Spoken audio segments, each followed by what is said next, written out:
Medicine has always been a complicated topic.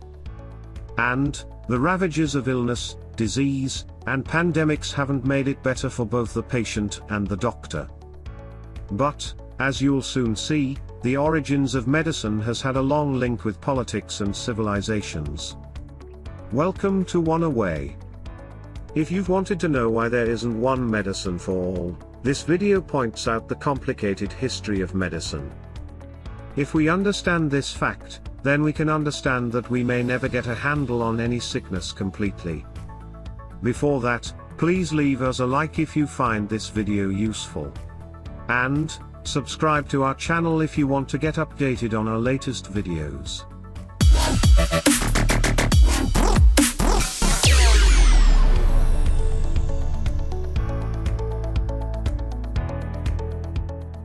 The age of trial and error. Medicine and its many departments have been with humanity for a long time. The earliest humans and the earliest doctors knew this, and that we must also. Archaeologists postulate that the events that correlated to medicine have been around for as long as 60,000 years. For that long of a time, it's only ever been a correlation. Humans back then not only hunted prey for their nourishment but also gathered plants. These plants had particular toxins that they produced, in order to make their eaters weak and writhe with pain. Since humanity discovered fire and cooked food, they also evolved their preparation for healing plants. Once a plant has been cooked or broken down, the toxins that these plants produced also contain medicinal properties. Plants could get used as balms, fragrances, and even as a tonic. Many of the world's obsession with spices that heal, such as turmeric and black pepper, oregano, rosemary, and thyme, are all products of that plant medicine tradition. Research has pointed out that these discoveries were most probably from much trial and error. This trial and error is also common in today's medicinal wisdom: it gets worse before it gets better. The likelihood of ancestors that weren't lucky after some failed trials is a reminder of medicine's complex nature. The origins of medical systems. It wasn't until roughly 10,000 years ago that medicine became complicated.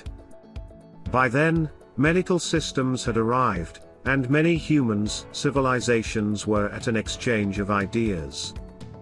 The Siddha and Ayurvedic system from India is supposedly the oldest in the timeline, roughly 5,000 years or more. Sadhguru Jaggi Vasudev, for example, praised the sophisticated yogic cycle of the 5 elements from the Siddha tradition, and the near 300,000 formulations from the Ayurveda tradition. Even if India holds the longest tradition of medicine, it wasn't as influential compared to other civilizations. As in the case with most of history, exchange and distribution of knowledge has often a political agenda. An example in medicine is the rift between ancient Egypt and ancient Greece. Most people know that the Greek physician Hippocrates is the father of medicine. But Egyptian and African scholars are against that fact, and cite Imhotep as the father of medicine. It's important to note that most of our technical language came from Greek, as in the case of the medical term, gonorrhea. But, context matters. Most of what the Greeks knew about science came from Egypt. Friedrich Nietzsche even lampshades this in his work, The Birth of Tragedy, which highlights the Greek propensity to art, as opposed to science. By the time of the father philosopher Socrates, rationalists like Plato and empiricists like Aristotle came about, fueled by their reinterpretations of Egyptian science, mathematics, and medicine. It's also important to note that Imhotep lived long before Hippocrates, and even the notion of Asclepios, the Greek god of medicine. Scholars who favor Imhotep cite that he was a multi-man. He was a scholar, a priest, a scientist, and a builder-designer of pyramids. He even organized a multi-perspective meeting of minds that could have influenced the Academy of Disciplines, medicine included, often attributed to Greece. These led Egypt to rely on what we call today as specialists, especially in the field of medicinal interventions. Most of these specialists focused on one problem and one problem only. Today, this field of specialization is often called a silo. An example is a heart specialist or even a brain specialist.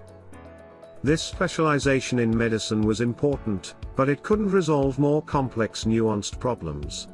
Before Hippocrates, after Hippocrates. The Egyptians were efficiently catalogers who knew what cure for what disease, but lacked perspective when it came to diseases that didn't conform. In a list of diseases that the Egyptian doctors were able to cure, there was one disease that remained unsolved. This was something Hippocrates knew when an unprecedented plague had sickened the people, after a Spartan invasion. He observed that blacksmiths were not as greatly affected by the plague, if at all. Hippocrates hypothesized that it was the temperature and heat that contributed to their protection. He then advised that the clothes and of the sick receive the heat of a fire, and for patients to drink hot water. His hypothesis had resolved the problem or mitigated further calamity. To many scholars, Hippocrates may no longer carry the title of father of medicine. But, his hypothetical perspective on medicinal problems proved that catalogues of cures can only ever take you so far. To this day, many doctors of medicine take the Hippocratic Oath, which is a list of tenets that every doctor must observe. More than a catalogue, the Hippocratic Oath is also a set of principles that doctors can rely on problems too complex for current treatment. Today, we know this approach as medical triage. It has even led Jason Fung, in his books, to study fasting as an anti-fragile solution to many of the world's problems. This isn't a surprise, as the fast observes many of Hippocrates' wisdom. First, do no harm. To eat when you are sick, is to feed illness. This applies after a fast as well. Let food be thy medicine. The history of medicine is rife with many controversies. And all cultures have had a form of medicine, at one point or another. But, it's no question that Hippocrates has had a significant influence on the kind of medicine we have come to know.